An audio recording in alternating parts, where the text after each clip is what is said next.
Alright, what's up guys? I'm Sarah Cook. Some of you probably know me as Pastel Cubes on Instagram, and the majority of you know me as Chris's girlfriend.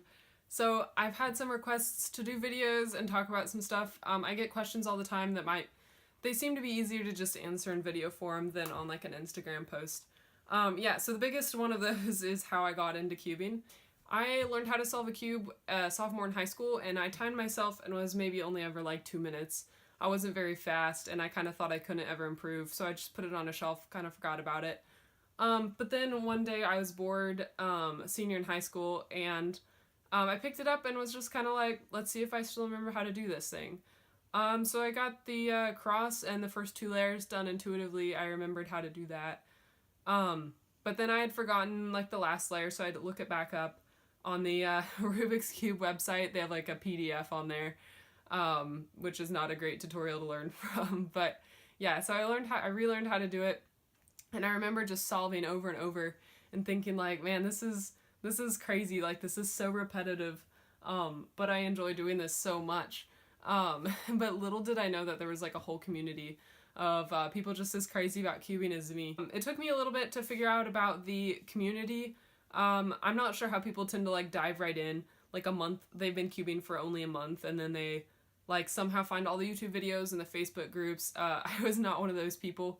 I started cubing December 2014, and my first competition was November 2015.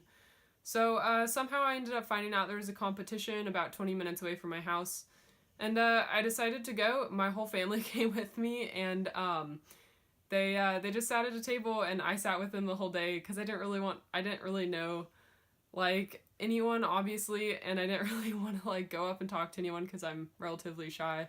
So I did my solves and got done with all my solves in the morning, and then I stayed there all day, which is really funny to think back on because typically the competition like empties out after lunchtime. But yeah, so I stayed the whole time and just really enjoyed it. I found something fun about the atmosphere of a competition, and I didn't do super great, obviously. I was probably averaging about 35 at the time, if I recall. But yeah, so that was my first competition, and then I remember finding the speed solving forum, which was kind of dying out at the time. So I saw that there's a K-cubing group, and I kind of lurked around on there and saw that they had a meetup that was coming up pretty close to my house. So I was like, well, I'm not gonna say that I'm going, because if I get there and it's just like 5 12-year-olds, like, I'm gonna go home. So I go there, and there's a couple high schoolers and maybe like one middle schooler, and so I go over there and introduce myself. I just sit down and we all start talking about cubes, solving and stuff. And I remember being really happy, like when I left that meetup.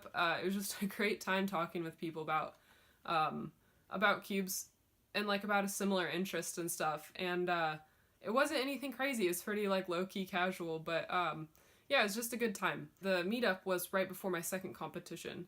And that was the spring K-cubing in April. When I went to that one, I sat with the people from the meetup, talked with them and stuff, did my solves, and it wasn't until like the afternoon that I started talking to Rachel Farron, like, because she's another girl cuber, and we just started talking, and I ended up staffing, and that was the competition that I met Chris at, which is a story for another day. Basically, moral of the story is, if you're an older cuber and you're kind of concerned about like going and talking to people because they're younger than you or just like fitting in and stuff, help out at competitions and staff as much as you can, because that's where all the older people hang out and stuff, because we're running the things and stuff. But yeah, so you just kind of will fit right in if you just help out throughout the day and get to know everyone. But yeah, so that's how I got into speedcubing.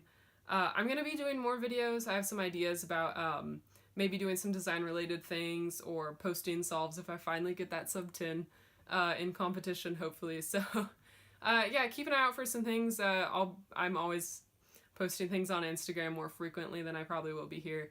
But yeah, so that's the video for today. Thanks for watching, guys. Bye.